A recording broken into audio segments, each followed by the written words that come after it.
Dear beloveds, I am here with one of my dearest friends. I am just overjoyed that we have this time together. She is exceptionally busy. I don't know how many streams of income this phenomenal entrepreneur has going on, in addition to being the executive managing director of the Atlanta chapter of eWomen Network. And so with that, Amy Matthews, just tell our beloveds a little bit about you. Hi, everyone. So I'm super excited to be here too. Anytime I get to talk to Dr. Roz is fun and exciting, and I always learn something about myself and the world around me. So in addition to being the executive managing director of eWomen Network here in Atlanta, I run Amy Matthews Integrated. We are a business and marketing consulting firm, and we work with companies all around the world, serving and giving them strategic marketing services, as well as websites, organizational change and development, anything you can think of from the business side to really help them have a firm foundation with which to serve their clients. And serve her clients, she does at the tip-top most excellent way. I'm always astounded when I get to hear how she navigated a situation, and I'm like, go Amy, go. That's amazing. That's amazing. And so many of you know that Love Revolution is something that's really near and dear to my heart, just putting more love out there. And in so doing, Amy came to me and said, I would love for you to talk to the chapter about leading with love. And I put together a talk, she and I together, along with Catherine Woods, my speaking coach. And then last month, Julie Miller-Davis was there, who is my business coach. And so this week on the Mastermind, Amy, Julie told the whole group how I had obviously made such an impact because the entire chapter, even in February, was talking about love and leading with love, etc. And I believe that Atlanta's chapter and then Atlanta overall can become the city of love. And it can emanate through eWomen Network, but also throughout the world. And so I don't use transformation all that lightly. I, however, do see a transformation in you, Amy. And I'm curious if you see that transformation in you being intentional to lead with love. I really do. You know, I have been on a path for years now of trying to be a more positive person. And that was the take that I was looking at it from. And in our discussions, and, you know, full disclosure, as Elizabeth said, we've become very good friends. Yes. Elizabeth is that friend that always turns the mirror around on you, whether you want her to or not. So that has been enlightening for me. And I think the transformation is I realized that although the positive approach was working, that turning that into showing love would work even more. And the lesson I learned the most was that the love I had to show was first and foremost to myself. Yes. Because I was trying to push it all out into the world, but I was forgetting to turn that around and shower myself with that. And that's really where I think the transformation started to happen. My business is growing and changing, and I need to show up as a different person. And in order to do that, I need to give myself, to coin Betsy Clark, some grace to do so. Yeah. And that grace is in the form of love, of that everything isn't perfect and I don't have all the answers. Shocking for some of you. I do not, Amy Matthews does not have every answer. I am not Google, as Julie Miller-Davis would say. And so it's accepting that about myself too. Yeah. And that has been one of the biggest transformations. Yeah. Yeah. I want to go back to one little thing you said. You said, I was trying to focus on the positive and push that out, being loving and pushing that out. And now I'm guessing you're not feeling like you have to push it out because you're more of a conduit. And I don't know if you even realize that. It flows through me in a different way. So I did work several years ago with Terry Cardula from eWomen Network in Denver. And I learned how to pull energy from the world into me. And I was absorbing it, but I hadn't thought about how to let it just pass through me and out into the world. And so I've tried to make a conscious effort of that. Yeah. And I've had some really interesting examples of that lately. One of the most interesting things is in doing so, it's irrelevant how it lands.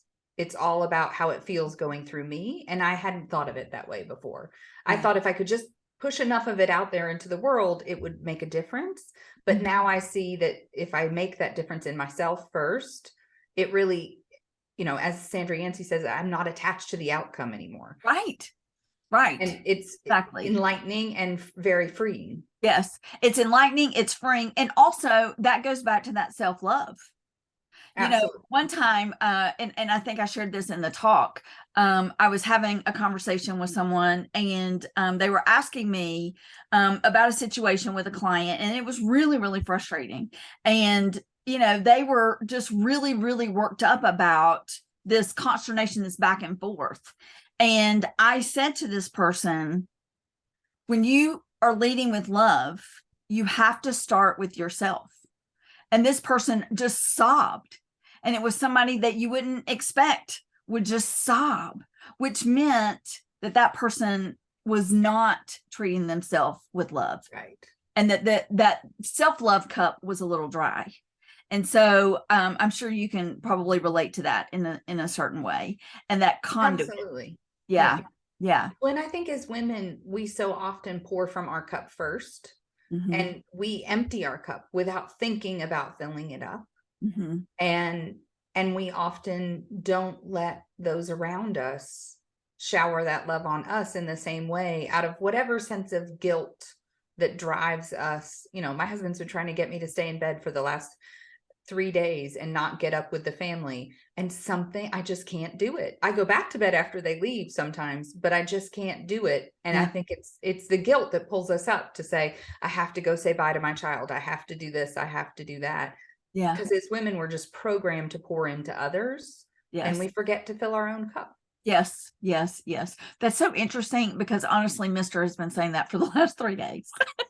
Right? I've gotten up the last 3 days, and it's just he and I, you know, but 5:30 is early, and he's like, sweetie, you could sleep in and you can, so anyway, that's a different conversation. I'm curious if you have found Maybe they're collaborating and trying to make exactly us rest, right? while you and I are on the phone, they're on the phone. Exactly. Exactly. Mr. has a lot of same qualities that Sam does. However, Mr. is not even in the same universe as chef as San Juan is. And so anyway, so I'm curious if you have found that as you're tapping into that flow of love, have you found it to be dry and parched? Like, are you able to expend everything that you're tapped into, or is it exceedingly abundantly more than you could ask or imagine? Well, it's interesting because as I started this process of consciously leading with love, so I think you can subconsciously do it, but it's more powerful when you're consciously doing it. Mm-hmm. My cup's always overflowing. It Yeah. doesn't get empty again because I'm filling my own cup. Right. And little things that I'm doing are filling my own cup. And so that makes a huge difference in how I approach things. And I quickly catch myself. So I think of it like a faucet. I Yes. quickly catch myself when I've turned the faucet off. Mm-hmm. And that happened this last week where I realized that part of the day I had the faucet and it was flowing really well. And then I somehow turned it off. And that night, in my hotel room on the other side of the country, I thought, gee, that was really kind of silly. Why did you do that? And I got up the next morning with a different attitude that no matter what happened, I was going to keep that faucet flowing. If for nothing else, that my attitude about it was different. How I showed up in the room was different, but mostly how I felt was different. Yes. So will you tell my beloved community about, so you all know that I use hashtag leading with love, hashtag lead with love, hashtag heart sighting, got on my hearts. Amy's got on her red. Amy's got on her matching lipstick. We're all sisters in that. And I have my heart you gave me. Oh, yay. Awesome. Yay. Yay. Can you tell the beloveds about hashtag travel with love? What was your travel experience last week? Absolutely. So, okay, we all know travel post 9/11 is very different. Travel post COVID is very different. Mm-hmm. And travel in and of itself can be very stressful. And so I was flying to LA, which is not a short flight from Atlanta. It's like 5 hours headed in that direction. And I said to myself and I had to get up really early because to make it more convenient for my husband to drop me off at the airport, we took my daughter straight to school, which is close to the airport. And then he drove me on to the airport. So I thought, okay, I'm up early. I'm going to handle this. I'm going to deal with it. And I'm going to look for every opportunity to lead with love today.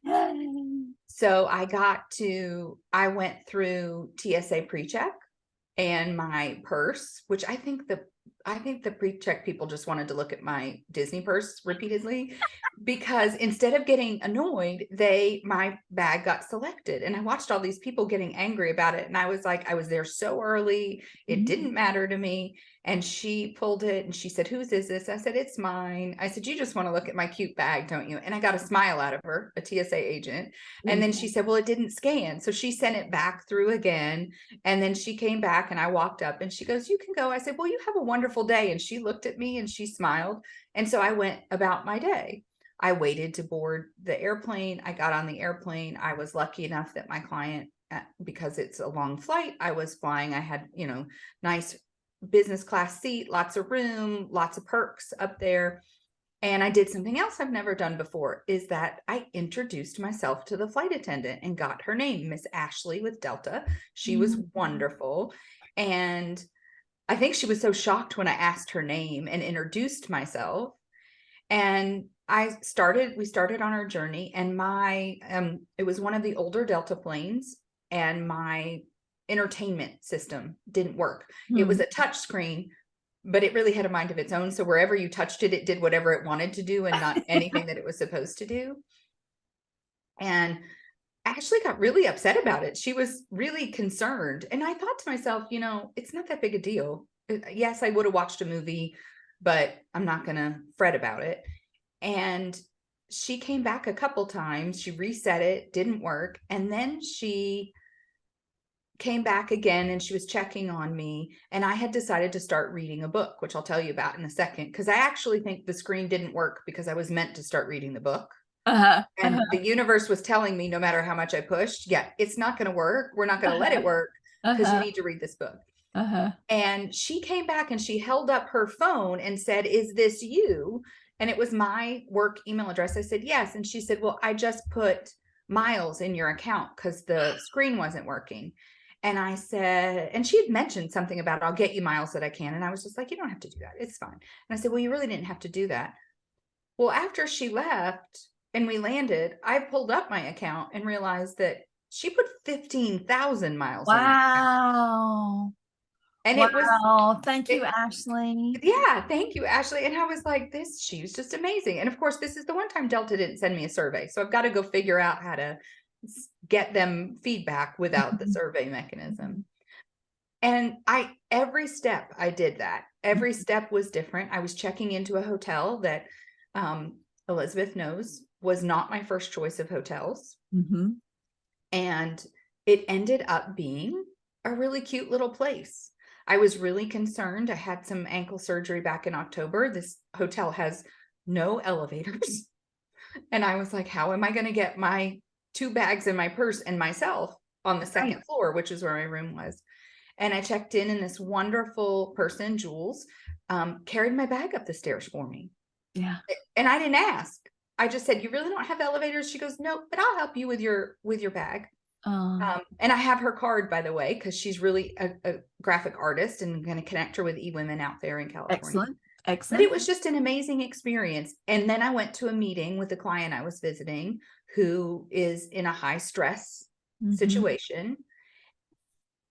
And I forgot all those things. Right. And I felt everything in my body change. And I got back to the room and I realized, wow, I stopped doing it. Something made me stop. Yeah. And so I flipped it. And the next morning, after working in early hours LA time, I went to the meeting with this group, and I just decided I was going to do it again. And it worked. And I was able to shield myself with almost everything that was coming at me, even when it was really intense. And at one point it was pretty intense. And part of the team said, "Oh my gosh, and he's really upset, and I don't know." And they were worried about me. And I was like, worst case scenario, I go home. I'm going home tomorrow, no matter what. It doesn't matter. Yeah, I'm good. Exactly. I'm good. And it ended up that it was perfectly fine. So it was about me just showing up and not stepping into the vortex and leading with love and just being that person that says, "Oh, okay." Right. So there are 2 things that I want to pull out of this conversation. One is getting someone's name. So when you're leading with love and you're helping someone feel seen, then it's not only about you. So Amy had a phenomenal experience, and that's great. But don't you think that Ashley's day was forever altered by the way that Amy in business class handled that? And don't you think that the TSA agent, although we don't have that person's name, don't you think her day was forever altered, as well as Jules and how she, is a graphic designer? So Jules is, standing behind a counter feeling like I'm a clerk. And then Amy took, knowing Amy, probably 30 seconds or a minute. I mean, didn't take a 45-minute conversation with Jules to figure out, oh, you're a graphic designer. Oh, let me connect you with an entire community of people. So it's not just what happens with us, it's that harvest that we're planting. The other thing is it's a choice. And oftentimes people think, I don't want to lead with love because it's emotion. And leading with love almost leaves all the emotion out of it. Because what happens is we have a thought, and then that thought becomes a belief. And then from that, an emotion rises up. And we can't do anything about which emotion rises up, but we can respond to it. And the thought and the belief and the response are all choices, which are absent of emotion. And so I think that's why people reject leading with love, because they think you got to do only the emotion, when in actuality, it's really the choice piece. And It's that cognitive piece that I think is so important. And the way that you might not say this, but I would say, I believe you transformed the atmosphere in the TSA line and in the plane, on the plane, and in the lobby of the hotel, and certainly in that boardroom for the week with those individuals.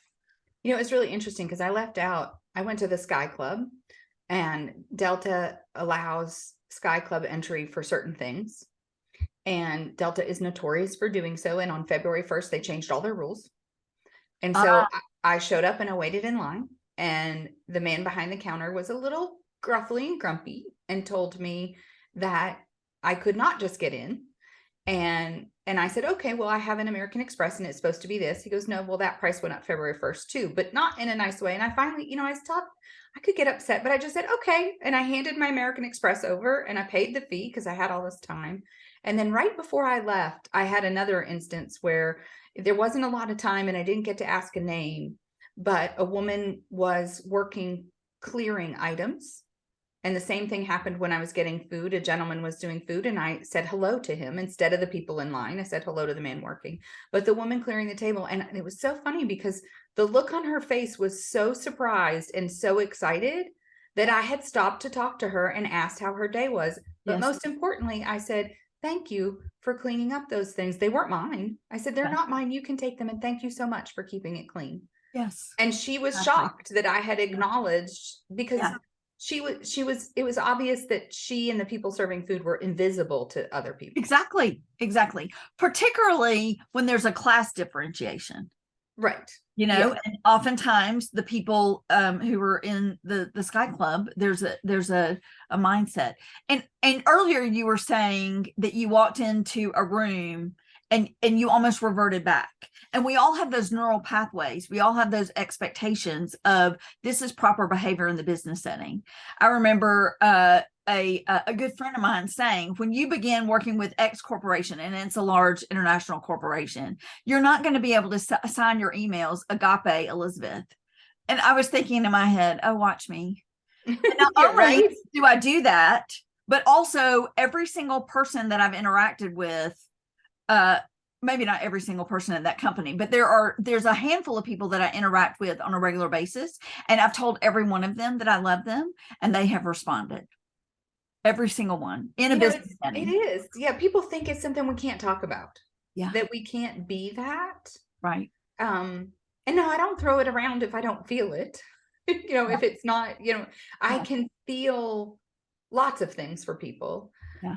And it's interesting to watch. It's interesting to connect with people that way. Mm-hmm. And my biggest lesson to this was I traveled both directions relatively stress-free. And I traveled home on the red eye, which is I wanted to be home, but it's a stressful flight. It's not the easiest flight in the world. Right. But I just leaned into just being positive and letting, rolling with the punches, so to speak. Mm-hmm, mm-hmm. And one thing I realized is that when I built in extra time for myself, like a lot of extra time, Yes. it gave me the flexibility to lead with love more. Yes. Because I wasn't watching a clock.